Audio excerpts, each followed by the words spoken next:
E aí, meus amigos, tudo bem com vocês?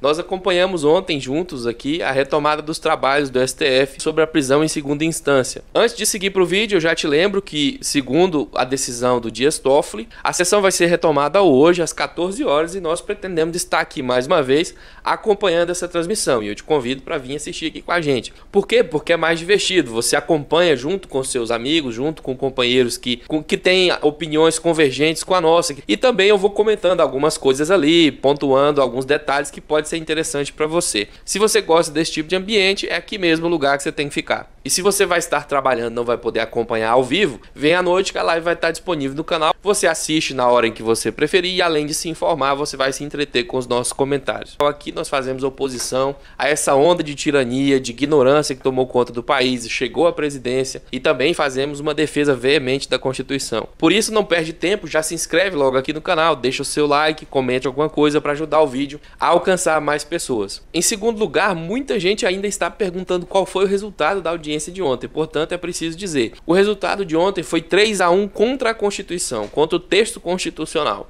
Mas é claro que isso pode se reverter hoje, nós acreditamos que vai, não por uma questão de otimismo, e sim por uma questão de análise do padrão de pensamento dos magistrados que ainda estão por votar. E o que nós vimos ontem no julgamento, e provavelmente ainda veremos mais um pedacinho disso, foi um show de horrores, né? Tirando o voto do ministro Marco Aurélio de Mello e alguns outros pronunciamentos, o que nós vimos foi uma verdadeira destruição da Constituição. E isso porque muitas pessoas aparecem aqui para poder dizer assim, mas só pode ter a sua interpretação da Constituição. E eu preciso deixar isso bem claro para você, até para que você possa espalhar por aí, se defender desse tipo de acusação.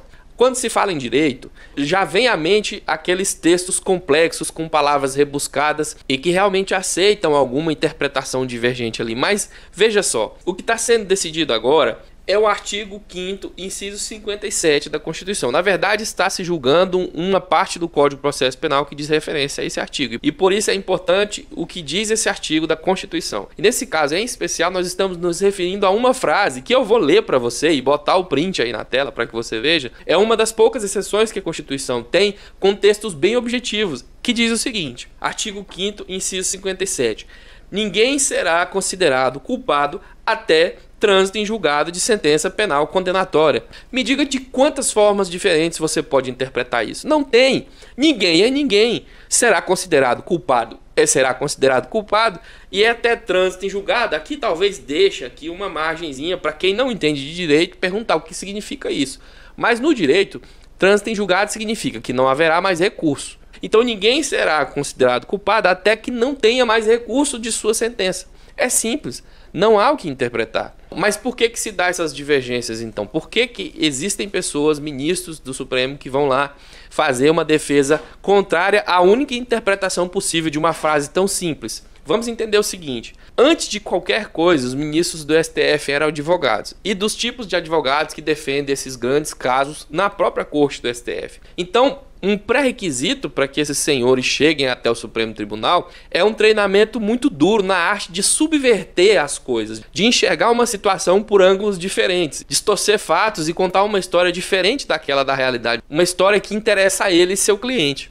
Então, não é surpresa que essa galera tenha o poder de pegar uma coisa simples e transformar em uma coisa complicada para poder atingir um objetivo. Se eles não tivessem essa capacidade, não teriam se tornado grandes advogados com notoriedade a ponto de chegar a se tornar ministro do STF. Você pegue como exemplo os votos do ministro Fachin e do Roberto Barroso. O do Roberto Barroso, em particular, vocês que acompanharam a live comigo ontem, viram que eu inclusive cheguei a perder a paciência, porque agride a lógica, ele chega tentando desfazer o sentido das palavras, palavras simples com sentidos objetivos, ele tenta distorcer e destrói a lógica várias vezes, repetidamente. Se você estava na live, viu tanto que eu fiquei nervoso, e eu não fiquei tão nervoso, por exemplo, com o voto do Alexandre de Moraes, que vinha fazendo argumentação ali lógica, racional, e depois mudou o voto no final. Você fica revoltado porque o cara mudou o voto, mas pelo menos ele não agrediu tanto assim a tua inteligência. Curiosamente, eu fui assistir o programa O É da Coisa depois que a gente encerrou a live e a conclusão do Reinaldo Azevedo também foi a mesma. Ele implicou muito mais com o voto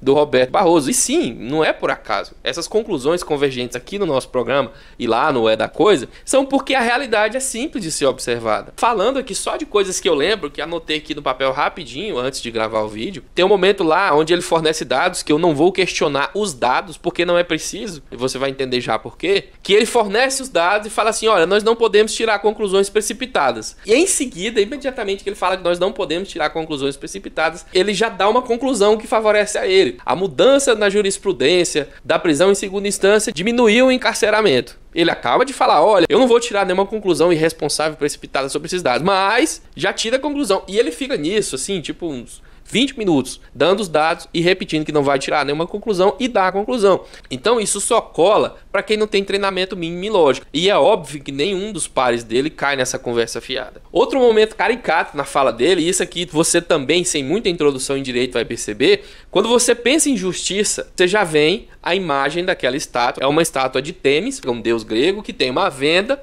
a balança e a espada. Aquilo, de forma bem simples, você compreende que a justiça precisa ser feita sem olhar a quem. Inclusive, se você for no site do STF, tá lá, no site do STF, a origem da estátua, e num trecho eles falam assim, ó, é uma divindade grega por meio da qual a justiça é definida, no sentido moral, como o sentido da verdade, da equidade e da humanidade. E agora você presta atenção nesse trecho aqui, ó, colocado acima das paixões humanas. Esse trecho do texto é especialmente pertinente ao uso da imagem. A questão de ser cega faz referência ao fato de que a justiça não deve se submeter ao clamor, a ondas de paixão, a ondas de ódio, a nada. A justiça precisa ser feita, vamos dizer assim, de uma forma fria, como se fosse um robô tomando a decisão, sem emoções. Se tiver que atingir alguém, ele vai atingir baseado nos critérios técnicos e não por clamor popular. Na fala do Barroso, em algum momento lá, ele fala assim, a justiça não pode ser indiferente ao clamor do povo, do pedido das ruas.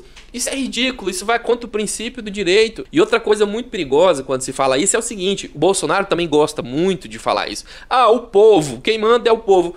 Quando você fala quem manda é o povo, soa muito bonito, legal, quem manda é o povo mesmo, mas qual povo?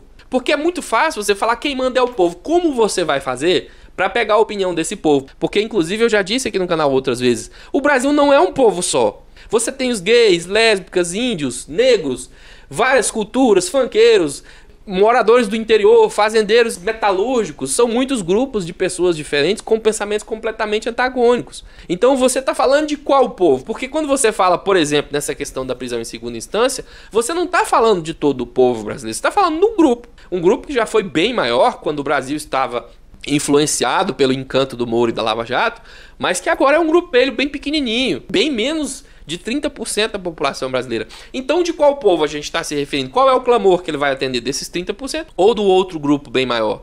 Então, você tome muito cuidado quando você fala assim, o clamor do povo, é o povo que manda. Qual povo? A justiça não tem que ouvir clamor nenhum.